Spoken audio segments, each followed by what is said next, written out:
Hello guys, I am Abhishek from MN institute. मैं आज आपके लिए एमएन इंस्टीट्यूट की तरफ से अभिषेक हूँ, जो आपके लिए 11th क्लास का complete syllabus political science class का लेकर आए हैं। हमारी 2 बुकें हैं पॉलिटिकल साइंस की। भारत का संविधान, ये पहली बुक है हमारी। इस पहली बुक के अंदर हमारे चैप्टर्स हैं। ये चैप्टर मैंने लाइन वाइज लिख रखे हैं और इनके आगे इनके मार्क्स मैंने डाल रखे हैं, तो आप इनको मार्क्स को देखकर समझने की कोशिश करना कि ये चैप्टर कितने मार्क्स का है। ज़रूरी नहीं है कि अगर ये 10 नंबर का तो इसमें से 5-5 नंबर के 2 क्वेश्चन आएंगे। इसमें से 1-1 नंबर के भी 10 आ सकते हैं, 2 नंबर के 5 भी आ सकते हैं, 6 नंबर का 1, 4 नंबर का 1 आ सकता है। तो आप उसके लिए हमारी आगे वाली वीडियो को देखना, जिसके अंदर मैं आपको आगे चल के ये चीज़ समझाऊँगा। ठीक है, तो अभी हम बात करते हैं चैप्टर 1 के बारे में। चैप्टर 1 हमारा संविधान क्यों और कैसे, जो कॉन्स्टिट्यूशन हमारा वो बना, क्यों बना और वो कैसे बना, इस चीज़ के बारे में। ठीक है, हमारा सेकंड चैप्टर है भारतीय संविधान में अधिकार। ये हमारे राइट्स के बारे में है, फंडामेंटल राइट्स, फंडामेंटल ड्यूटीज़। हमारे लिए राइट्स क्यों आवश्यक हैं, अधिकार क्यों ज़रूरी है। ठीक है, थर्ड चैप्टर के अंदर हमारा आता है चुनाव और प्रतिनिधित्व। वोट जो होते हैं हमारे देश के अंदर, उस वोट के हिसाब से हमारे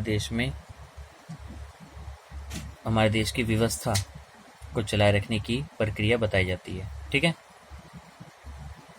उसके बाद हम आते हैं कार्यपालिका के ऊपर। हमारे देश की जो कार्यपालिका है वो किस तरीके से काम करती है और वो क्या है। ठीक है, उसके बाद हम विधायिका पे, ये हमारी विधायिका चैप्टर का है, विधायिका है, जिसके अंदर हमारे देश के अंदर विधानसभा हमारी कार्यपालिका से जुड़े हुए जो हमारे संविधान के 3 अंग हैं, न्यायपालिका, विधायिका और कार्यपालिका, इन तीनों को समझाया गया है।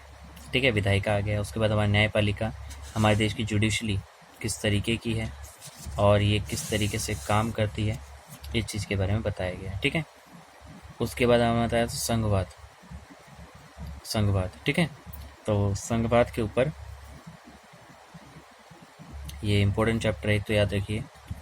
उसके बाद आते हैं हम स्थानीय शासन, लोकल गवर्नमेंट। स्थानीय शासन भी जो मार्क्स दे रखे हैं मैंने, स्थानीय शासन के हिसाब से है। ठीक है, उसके बाद हमारा संविधान एक जीवंत दस्तावेज, हमारा कॉन्स्टिट्यूशन कैसा है, उसे जिंदा कॉन्स्टिट्यूशन क्यों कहा जाता है, इस चीज़ के ऊपर है। ठीक है, और हमारा इस फर्स्ट बुक का लास्ट चैप्टर है हमारा संविधान का राजनीतिक दर्शन। पॉलिटिकल साइंस में जो कॉन्स्टिट्यूशन होता है वो राजनीतिक दर्शन किस तरीके से लेता है। ठीक है, तो इस तरीके की बातों को आप समझ जाएंगे और समझने के बाद आप इस तरीके की व्यवस्था के ऊपर काम करेंगे। ये हमारी सेकंड बुक है जो राजनीतिक सिद्धांत को दर्शाती है। चैप्टर के अनुसार हम बात करें तो संविधान का इस सेकंड बुक का पहला चैप्टर है राजनीतिक सिद्धांत का एक परिचय। पॉलिटिकल थ्योरी क्या है, क्यों कहते हैं, वो बताया गया। उसके बाद हमारा आता है स्वतंत्रता, फ्रीडम। एक व्यक्ति के लिए फ्रीडम क्यों ज़रूरी है, फ्रीडम कितने प्रकार की होती है, इस तरीके से। तीसरा चैप्टर हमारा समानता, इक्वलिटी। एक देश में, एक 2 देशों के बीच में एक नागरिक को क्या समानता मिलनी चाहिए, उस तरीके की बातों। उसके बाद आता है हमारा सामाजिक न्याय।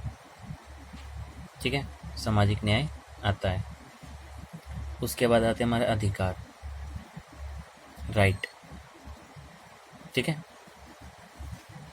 फिर आते हैं हमारे नागरिकता, सिटीजनशिप। एक व्यक्ति और एक विदेशी में, एक नागरिक और एक विदेशी में क्या डिफरेंस है। ठीक है, उसके बाद आते हैं हमारे राष्ट्रवाद, जो चैप्टर है राष्ट्रवाद है। फिर आता है हमारा धर्मनिरपेक्षता। फिर आता है शांति, एक देश में शांति, 2 देशों के बीच में शांति, एक राज्य के अंदर शांति की व्यवस्था किस तरीके से होनी चाहिए।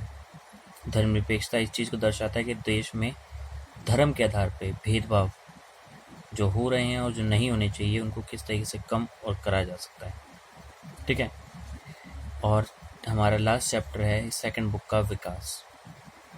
इसके अंदर एक डेवलपमेंट, एक अंडर कंस्ट्रक्शन जगह होती है, जैसे ये अनडेवलपमेंट कंट्री कह सकते हैं उसको, जैसे भारत है, एक डेवलपिंग कंट्री होती है, एक डेवलप्ड होती है, इन सब चीज़ों में हमारे बीच के जो विकास की जो नीति होती है वो किस तरीके से रुक जाती है या रुकी हुई है, उसके ऊपर ज़्यादा ध्यान दिया गया है।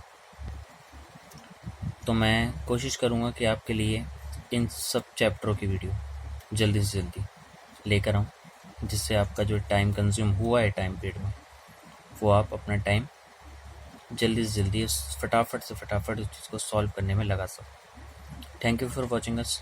माय नेम इज़ अभिषेक, और इसी तरीके से हमारी वीडियोज़ को देखते रहिए, समझिए, और अगर किसी तरीके की कोई दिक्कत आती है तो आप हमें कमेंट सेक्शन में कमेंट करके पूछ सकते हैं।